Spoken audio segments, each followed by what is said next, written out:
Nos acompaña ahora el doctor Jorge Rodríguez, magistrado del Jurado Nacional de Elecciones, para conversar sobre esta coyuntura. ¿Qué tal? ¿Cómo está, doctor? Buenos días. Buenos días, Juan Carlos. Muchas gracias por la invitación. De hecho, los expertos electorales sugieren una serie de cambios para los próximos procesos electorales. ¿El Jurado Nacional de Elecciones trabaja en algún tipo de modificación legal de, por ejemplo, la segunda vuelta, la conformación de los consejos regionales, los procesos de revocatoria, etcétera? ¿Está en alguna de sus instancias evaluando estas circunstancias, estas definiciones legales de los procesos? Bueno, hay que decir, y el presidente Francisco Tábara lo ha dicho en más de una oportunidad, existen en el Congreso los proyectos de leyes respectivos que hasta ahora no han sido... no se ha señalado fecha para que se haga el debate correspondiente y se pueda mejorar la legislación electoral. En su discurso el día anterior a las elecciones ha vuelto a reiterar, con todo respeto, lo ha dicho claramente el presidente, a los efectos que el Congreso asuma, ¿no?, la tarea de poder discutir aquellos proyectos que han sido elaborados por el sistema electoral, es decir, dígase, el jurado, la OMP y RENIEC, ¿no? Porque el clima de trabajo hoy en día entre estas tres instituciones es muy bueno, hay una coordinación al más alto nivel y se lleva, digamos, consensuada de esta forma. Entonces esperamos que el Congreso en el tiempo más breve pueda discutir. Ahora, pero también darle carta blanca al Congreso, discutan nomás, pero ¿de qué? Es un peligro nacional. No, pero los proyectos están referidos al tema, por ejemplo, de la revocatoria, ¿no? ¿Qué proyectos hay en ese sentido? Claro, hay el proyecto de Código Procesal Electoral y el Código Electoral. En lo que se refiere, por ejemplo, a las revocatorias, la idea es que cuando se llevan a cabo estas, no se realice una nueva elección, sino asuman los que, digamos, no revocados. Obviamente, los accesitarios, porque esto le demanda al Estado, claro, pues un doble presupuesto enorme, ¿no? Para que estén por algunos meses. De ninguna manera, ¿no? Lo escuchaba Fernando y no le falta razón, ¿no? Somos un país líder mundial, si se quiere, campeones mundiales en revocatorias, ¿no? Nosotros en el jurado, por ejemplo... Claro, porque si es lo que usted señala, que por ejemplo ya se produce la revocatoria de Susana Villarán, se va a la Villarán, entra quien está como teniente alcalde, si es que a su vez no es revocado. Con eso quizás aplaca los apetitos de los revocadores, que lo que quieren es hacerse del poder, ¿no? Claro, si ellos dicen, no, lo único que va a lograr es que salga esa persona, pero va a entrar su amigo en reemplazo, ya para qué mucho esfuerzo, ¿no? Entonces aplaca los apetitos, ¿no? Claro, y también lo que hay que buscar es no propiciar la inestabilidad, digamos, en los gobiernos regionales, municipales, llámese provinciales o distritales, ¿no? Que una autoridad, digamos, revocada es reemplazada por el accesitario, y a los pocos meses nueva elección para que completen un periodo de 5, 6, 7, 8 meses, ¿no? Esta situación tiene que cambiar, como algunas otras modificaciones que se han planteado, no son el tema de financiamiento público, pero no hacerlo apuradamente también, porque cuando se hace la carrera... No, pero estos proyectos están desde el 2012 y a la par se han ido, obviamente, alcanzando nuevas ideas. ¿Pero son proyectos orgánicamente presentados por el jurado? Sí, orgánicamente presentados por el sistema electoral. Por el sistema electoral, al Congreso. Al Congreso. Y el Congreso duerme en el sueño de los justos. Hasta ahora, por eso, el día sábado, el presidente en su mensaje a la Nación ha vuelto a reiterar, no es así. ¿Qué otras, en este paquete de proyectos está incluido, por ejemplo, el tema del voto preferencial, el voto voluntario? También. La segunda vuelta, etcétera. Sí, por ejemplo, nosotros estamos hoy día a 9, ¿no es así? Los jurados electorales especiales de aquí a mañana, pasado, deben resolver, por ejemplo, actas observadas, después los pedidos de nulidades que se puedan presentar, y el tiempo es estrecho, porque después esas resoluciones del jurado electoral especial pueden ser impugnadas y venir al Jurado Nacional de Elecciones, donde nosotros conoceremos, obviamente, esas impugnaciones que se hagan a las actas observadas o a las nulidades presentadas. Entonces, estamos trabajando contra el tiempo y la idea es que antes del 22 nosotros, en última instancia, podamos resolver todas esas incidencias que se presenten a los efectos de que se haga la proclamación entre el 20 o 21 o 22 de este mes y los jurados electorales puedan proclamar, ya no existiendo incidencia en el Jurado Nacional de Elecciones, puedan proclamar, digamos, a las fórmulas presidenciales de los diferentes gobiernos regionales que han ido a segunda vuelta, ¿no? Claro. Entonces, ahí, por ejemplo, hay una modificación que debiera hacerse. Los plazos son muy cortos para el proceso de fiscalización del padrón, por ejemplo, que ha traído tantos problemas, ¿no? Claro. Y que se sigue comentando, que es noticia y es discusión permanente en el tema de los votos golondrinos, etcétera. Entonces, ahí se está planteando que, por ejemplo, los plazos sean plazos mayores, más amplios, ¿no? Ahora, ¿el voto golondrino está prohibido? Claro, está penalizado. O sea, yo tengo que votar donde realmente vivo. Claro, la ley contempla, inclusive hay sanción penal, obviamente, para aquellos que, digamos, Porque Fernando, tú estás comentando este caso de Chavín, no el Chavín de Huántar, sino aquí en la sí, tierra claro, de Chincha, de Chincha. que de 200 electores pasó a 3.000. Claro, pero Fernando, y lo hemos escuchado en varias disertaciones, hace una diferencia muy clara y en cuanto se refiere, por ejemplo, al voto golondrino, al voto perezoso, ¿no? Claro, claro. O sea, el perezoso el que, por ejemplo, da flojera cambiar su... el caso más concreto, digamos, de los que aspiran a tener un acceso muy breve, muy pronto al sistema de salud de salud propiamente que está en Jesús María. Entonces hay mucha gente que durante años, ¿no?, busca cómo inscribirse en ese distrito para los efectos de no estar primero en un policlínico y lo deriven ahí. Ese elector o esa persona mayoritariamente no tiene interés, digamos, en modificar, digamos, los resultados de una elección o inclinarles uno u otro sentido.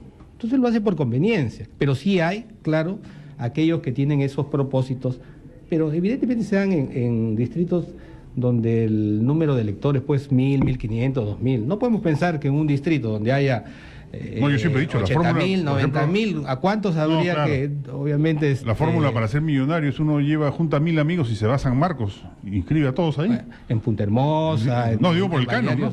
El canon en San Marcos es fabuloso. Claro, pero son distritos que manejan harto, como Chavín de Huántar, por ejemplo, harto canon, ¿no? Pero son distritos pequeños de electores. Ahí podríamos, ¿no es cierto?, considerar, además que Reniega hace fiscalización permanente en este tema del aumento o incremento del padrón de electores, ¿no? Ahora, ¿cómo puede darse el caso de que postulen candidatos que tienen sentencia firme? O sea, no hay forma eso de... ¿No cree que debería prohibirse? Pero eso está en el proyecto, está en el proyecto de ley que se ha presentado al Congreso. A este paso van a tener que hacer referéndum ustedes. Claro, lo que pasa es que ahí hay toda una discusión, ¿no? La Constitución señala, ¿no?, que toda persona es inocente mientras no se declare judicialmente su responsabilidad, claro, ¿no? La presunción de inocencia. Entonces, una persona, aún inclusive estando privada o restringida de la libertad, puede postular.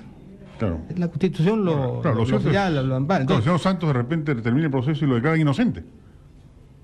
Podría ser, ¿no es cierto? Podría ya la justicia penal ordinaria se encargará de determinar ellos, ¿no? Pero, entonces, ahí el tema de discusión está, por ejemplo, si se podría o si se debería impedir a aquellas personas que tienen un proceso electoral, tendría que hacerse una reforma constitucional en todo caso, ¿no?, que tienen un proceso penal, ¿no es cierto?, pendiente, eso, pueden o no postular. Pues si de repente aprueba eso, vamos a hacer una ola de denuncias contra varios candidatos para sacarlo de carrera. Lo que sí nosotros consideramos, en todo caso, de manera particular, pero sí es el sentir de los colegas del Pleno, es que en los casos de aquellas personas que han sido condenadas, por ejemplo, por delitos de terrorismo, por delitos de peculado, de concusión, ¿no?, y una vez que han cumplido sus sentencias, ¿no?, claro, que han cumplido sus sentencias y que han rehabilitado, pueden postular. Entonces, la pregunta es, ¿cómo una persona, ¿no?, que ha medrado del erario de la municipalidad, del gobierno regional, después que ha cumplido una pena estando privado de libertad, se rehabilita, pueda volver a postular ahí?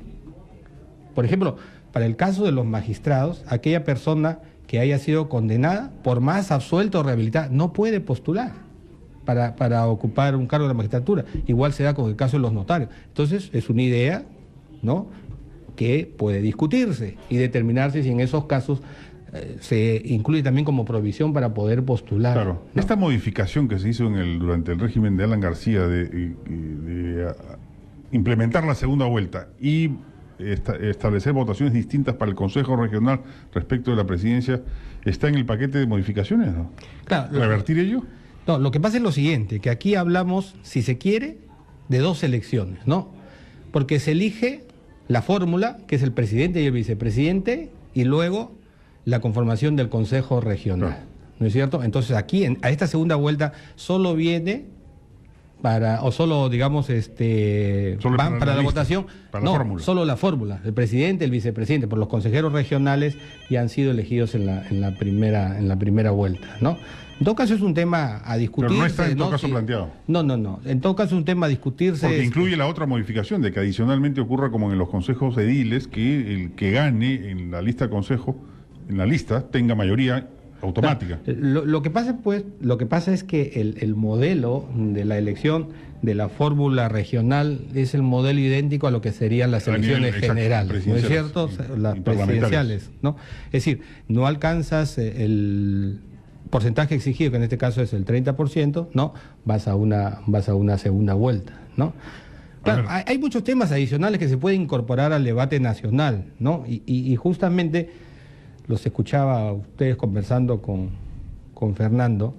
Lima, por ejemplo, no había vivido un proceso de revocatoria y a raíz, digamos, de esta revocatoria que se produjo en el año próximo pasado, ¿no es así?, en la ciudad de Lima, obviamente nosotros hemos podido, y la ciudadanía en general, advertir una serie de deficiencias, ¿no?, que tienen que ser necesariamente corregidas en la ley, ¿no? Como en Lima no había revocatoria, claro, nadie le da mucha bola. No se evidenciaba estas situaciones que al interior del país se habían producido, ¿no? Es una epidemia casi. Aló, buenos días. Aló, buenos días. Buenos días, ¿cómo está? Sí, mire, yo quisiera hablar sobre la revocatoria. A ver. El año pasado la señora Villarán se sometió a la revocatoria, pero no fue revocada, más bien muchos regidores de ella sí fueron revocados. Todos. Y después se hizo una nueva elección donde se confirmó el rechazo de la población al partido de la señora Villarán, porque entraron regidores del PPT y de otros partidos. Entonces, lo que yo planteo es esto: si se quiere ahorrar el dinero de la segunda elección tras la revocatoria, en la primera elección revocatoria, si se revocan al alcalde o a los regidores, y se va a confirmar después que con una segunda elección ya no van a entrar estos señores que han estado en el gobierno, entonces en la primera revocatoria, si se lo revocan, deben entrar los accesitarios de los otros partidos en la misma proporción que obtuvieron cuando fueron elegidos a la alcaldía. ¿Por qué? Porque supongamos que, como plantea el doctor, que suba el accesitario del mismo partido, la política va a ser igualita, ahí no va a haber cambio. Entonces lo que la gente quiere en la revocatoria es un cambio en la política. Entonces eso se va a lograr entrando el postulante a la alcaldía que perdió y los accesitarios de los otros partidos en la misma proporción. Así se logra y se evita el gasto, ¿no? Que entren los de los otros partidos a cubrir las plazas vacantes dejadas por la revocatoria. De los otros partidos que obtuvieron que sus resultados electorales fueron cuando fueron elegidos los alcaldes y regidores, y así se elimina el gasto de la segunda elección tras la revocatoria. Que no entren del mismo partido, porque los que entran del mismo partido van a incidir en lo mismo y a veces por capricho, por haberlos querido revocar, van a ahondar más los problemas. Entonces tienen que entrar de los otros partidos. Gracias. Ok, gracias por la propuesta. Bueno, propuestas hay centenares, ¿no? Para mí lo importante es que sea una propuesta, los cambios sean orgánicos. Pero claro, yo digo acá, elimino la segunda vuelta, claro, pero no elimino tal cosa, se arma el mismo desmadre. Hacerlo de un modo inteligente. Claro, aquí lo que plantea el riesgo cuando va al Congreso. Oyente, es decir, lo que queremos evitar nosotros es que cuando se produce el proceso de revocatoria, no es así, no haya las llamadas NEN, las nuevas elecciones municipales, ¿no? Claro. Porque suben los accesitarios y se convoca, ¿no?, para elegir, si se quiere, titulares para un periodo cortísimo.